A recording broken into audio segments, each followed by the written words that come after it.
This is the way it was up close on June 5, 1944, as the greatest armada ever assembled left southern England bound for the coast of France. The plan was officially called Operation Overlord, but history remembers it as D-Day. As the ships head towards France, the men, many of whom will die, take care of some last-minute chores. This Hitler impersonator took the men's mind off the task at hand, at least for a few moments.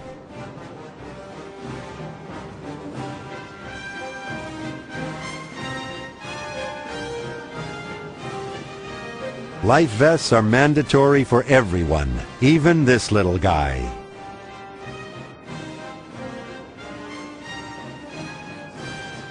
But the time for fun ends as the coast of France comes into view. The next day, on the morning of June 6th, a tremendous barrage strikes Hitler's fortifications at Normandy, softening it up for the men who will soon hit the beaches.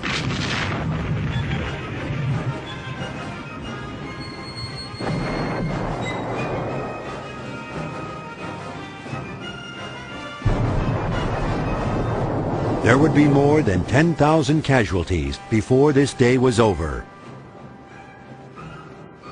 The night before, 23,000 airborne troops parachuted behind enemy lines to secure the flanks of the landings. At Gold, Juno, Sword, Utah, and Omaha beaches, 130,000 Allied troops would now attack 5 heavily defended areas of Hitler's invulnerable Atlantic Wall. But the Allies would secure a beachhead in France. Here are some of the German defenses that had to be overcome.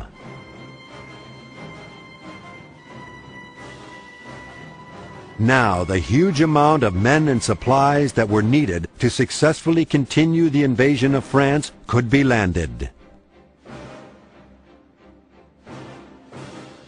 Endless tons of supplies were landed on the beaches of Normandy on that first day. With the individual landings secured, the Allies' next step was to consolidate their 5 beachheads before the Germans could react. It was imperative to keep the men moving up from the beaches and the supplies rolling in.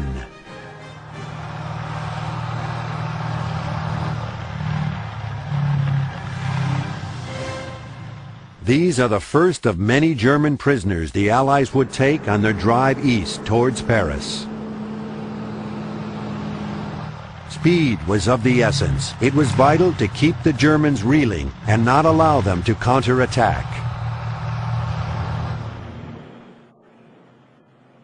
Control of the skies was a key ingredient in keeping the Germans off balance.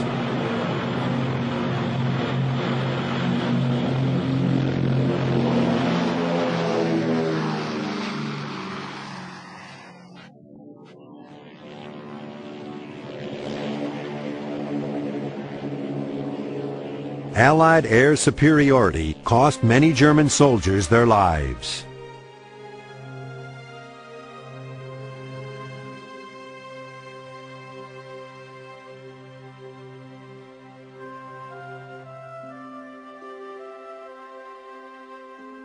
The Allies had also taken their share of casualties as they linked the beachheads.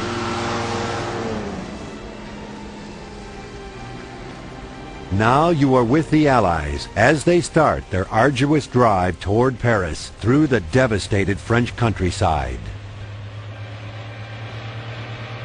Although the buildings were destroyed, the will of the French was not, as they came out to greet the Allied armies.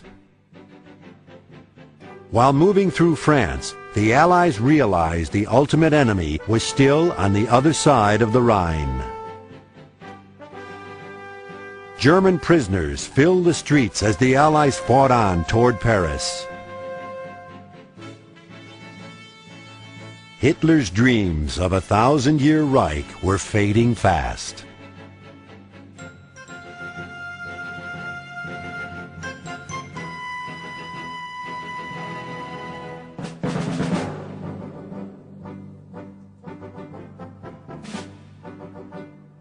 Again and again, the Allies forced the Germans back.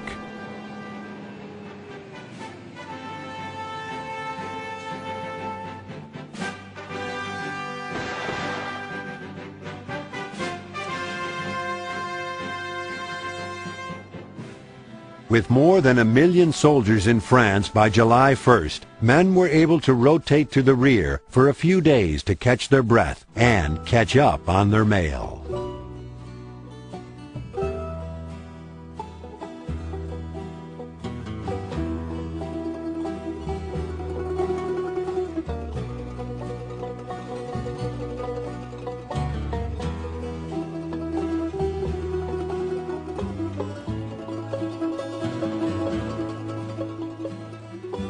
Allied military leaders, including American General Omar Bradley, British General Bernard Montgomery, and General George Patton, with his trademark pearl-handle revolvers, enjoy a moment of levity. But for the men on the front lines, there was little reason to smile as the Germans put up an intense fight throughout their withdrawal, leaving cities in rubble. By the middle of August, more than 10,000 Germans had been killed and 50,000 more captured. These prisoners seem relieved that their war is over. For many, it was their one chance to get out of the war without being labeled a deserter.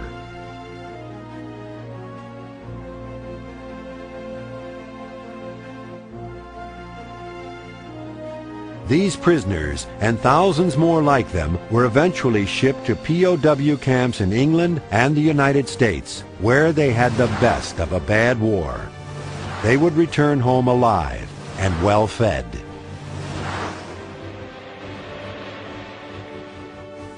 As each town was freed, the French came out to greet their liberators. And as the summer wore on, there were more and more of the liberators on French soil, heading inexorably toward Paris. It appeared the question was not if Paris would be liberated, but who would get there first, the English, Americans, or French.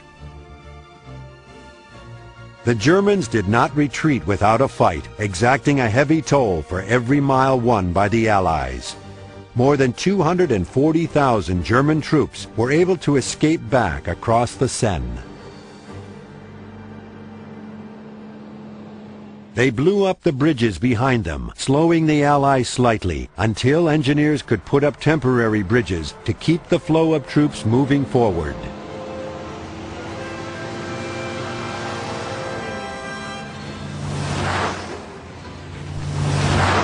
Finally, Paris was in sight. The German commander, realizing the fight for France had been lost, ignored Hitler's orders to raise the city. The French flowed into the streets to welcome their liberators. Men, women, children, all deliriously happy that their nightmare under Nazi rule had finally come to an end.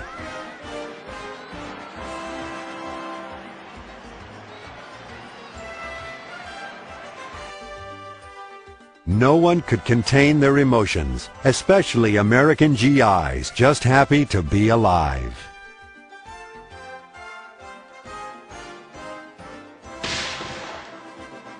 Some Nazi snipers, unaware of the German surrender, took potshots at the celebrating crowds.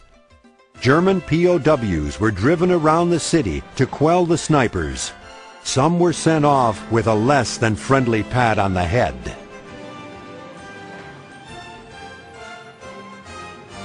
On August 25, 1944, the French army was officially given the honor of marching into Paris first, with Charles de Gaulle leading the way. Parisians went wild. For them, the war was over. But for the Allies, there were still many miles between Paris and Berlin, and America was still fighting the Japanese on a second front on the other side of the world.